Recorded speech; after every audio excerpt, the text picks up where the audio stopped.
It feels like the weather gods are on my side. The minute I start talking, the weather explodes. Fantastic. So yes, whilst this madness takes place at the back of the room, I'm here to try and talk to you about B&B Hotels and some of the tough questions they had to ask themselves before they really got to grip with the data monster that existed inside their business.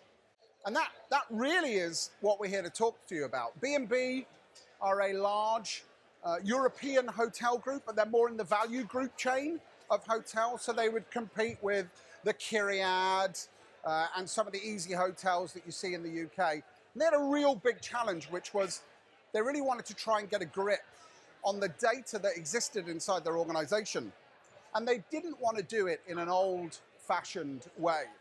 They didn't want to buy an expensive data platform and use that platform over the next 3 years to build a single customer view that would help them get a grip. Because they had some really interesting challenges.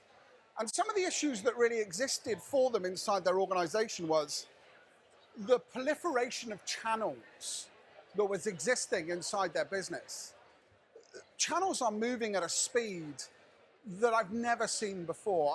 I had a conversation with somebody earlier about Gen A channels. We're already at Gen A, ladies and gentlemen. And what channels do you think Gen A want to discover? It's not social media. Isn't that amazing? Gen A are not social media individuals. They're mostly gamers. And ladies, amazingly, 54% of female gamers in Gen A, which is great to see some real embracing of the channel. And what we're seeing is individuals requiring an ever-moving channel communication strategy. And that was what B&B had. They had a proliferation of multiple channels they had to engage with, and with some old-fashioned systems that were really trying to talk to them. I'm sure nobody in this room has been faced with this problem in the last few months. But yes, they had less budget. They had less money to spend, and budget was also a reflection on the amount of time that they had to enable them to actually complete the project. There was no 3-year period for them to sit about and build something that would contain every single piece of customer data inside their organization. They had to do it quick, they had to do it with a little amount of money, and they had to have return and impact on their business in a period of time that would really help them present the solution to their leadership team. You know, we've done some research out on the market, and almost 2/3 of marketing directors have seen their budgets up to half, because it's usually the thing that nasty people like myself, I'm a CRO, want to cut first as we spend. Let's try and get that marketing budget down. They were also really faced with a change in the market. Look at how much COVID has changed how we interact with each other. Look at how much the kind of cost of living crisis has changed the way in which we communicate with people. Authentic communication is so important nowadays. Disposable income. People don't have the money to spend. Travel is the first thing that we impact as we try and cut back on our personal spending. And you know, we've seen one of the biggest drops in personal income and expenditure in the last 20 years. People have less money in their pockets, so they are more targeted on how they really want to spend their money. And B&B had this problem. People have a lot of choice in the budget hotel market, and really wanted to make sure that they were addressing people in the right way, in the right time, to bring their mind towards them as a brand. What was essential is that they'd already spent a huge amount of money on a tech environment and really wanted to sweat the asset that sit underneath them. They'd spent a huge amount of money on the front end, the execution layer, and all of a sudden needed to figure out how to fuel that execution layer with the right kind of data. And that's really why they came to speak to us, because they wanted a new way to think about this problem. Now, those of you who are observant will notice that I'm not 26.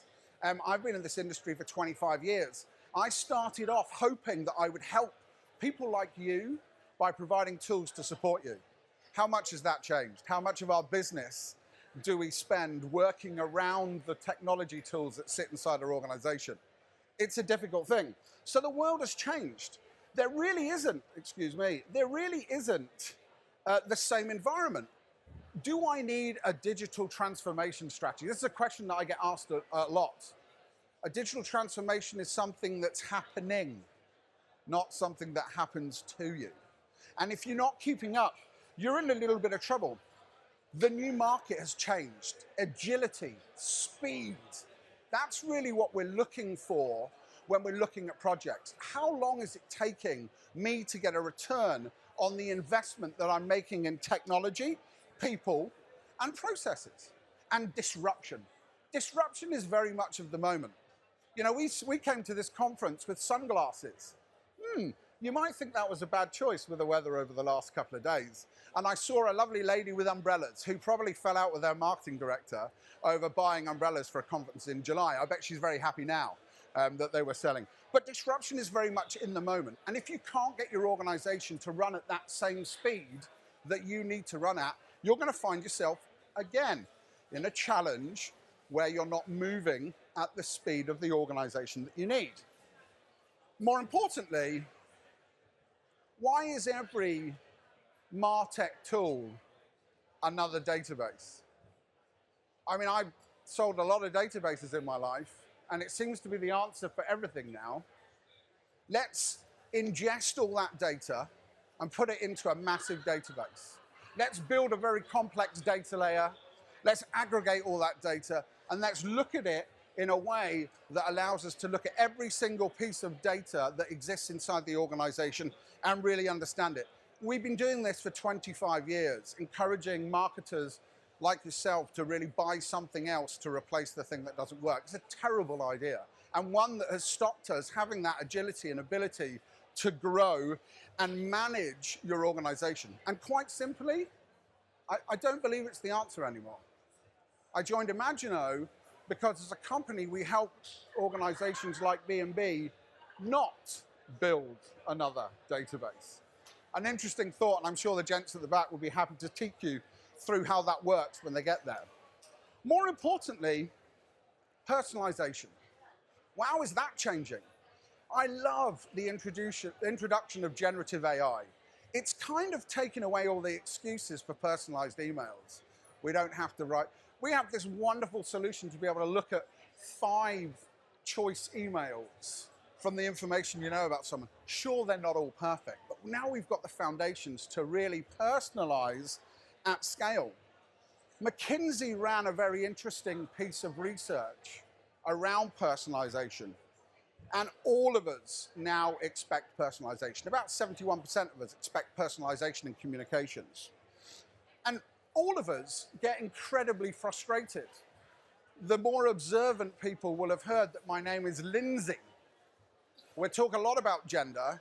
I'm somebody who definitely wants to be identified as one gender, please, because I spend my life being identified as 2 genders, because I have a gender in specific first names. So I definitely want to be identified and be personalized, because as McKinsey found, 75% of the people that they questioned would leave a brand if the personalization wasn't sufficient for that individual in the moment.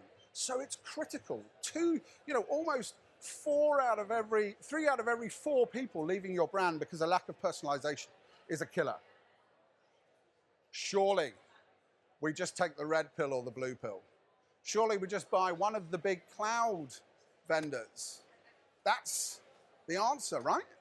We just take the red pill. The problem is these channel aggregators in the cloud, they are right, I'm afraid to say. The problem is I don't want to give all my data to Adobe. I don't want to give all my data to Oracle or to Salesforce. Those of you who use Salesforce will know what I mean. I don't want to get rid of my data, but I do want to fuel the execution layer that sits inside my organization with the right data, which brings you on to this concept of this single customer view. I find it really interesting when people start to build these big databases, because how much do you need to know about someone to personalize? Do we need to put a single customer view where we know everything about me. We know about me, hopefully we know who my gender is, but we don't need to know about my cat, or what I do on a Wednesday, or how many times I've browsed in store. I really need to start thinking about building a data component that supports the use case that I want to deploy. Think of how the world is. Over here, we spent 3 years building a database, and in 3 years' time, we've probably lost our jobs by this stage, but in 3 years' time, we're now sitting there and think, okay, what am I going to use this data for, and how does it fuel my organization?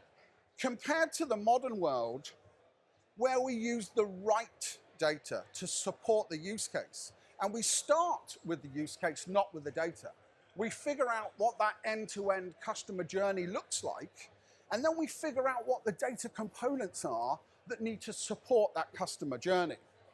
And collecting as much data as possible on every interaction is a terrible idea.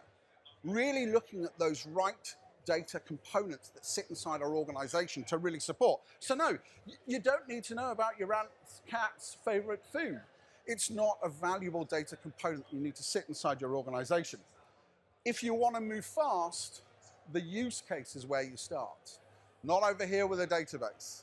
And that's really what B&B were most excited about. When they came to us, they presented 4 individual use cases, starting from personalization just at check-in, so that they could get some pre-warning as to who that individual was, all the way through to ad suppression.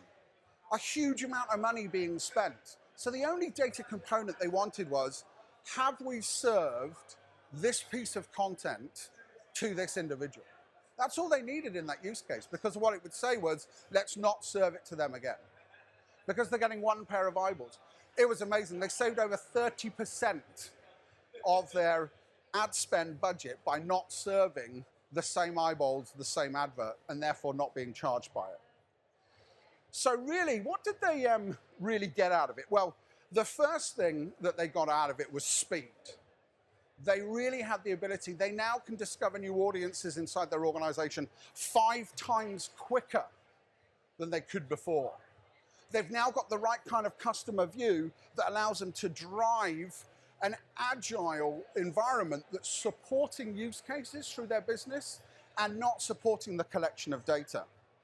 It takes them 1/5 of the time it used to go from customer journey to activating that customer journey.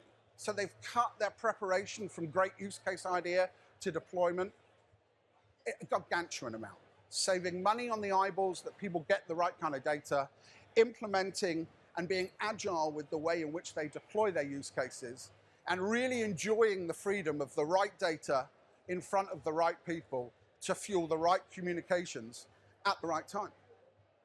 I've got time for 1 question. Does anybody have a question that they'd like to ask us before I let you go and have some lunch?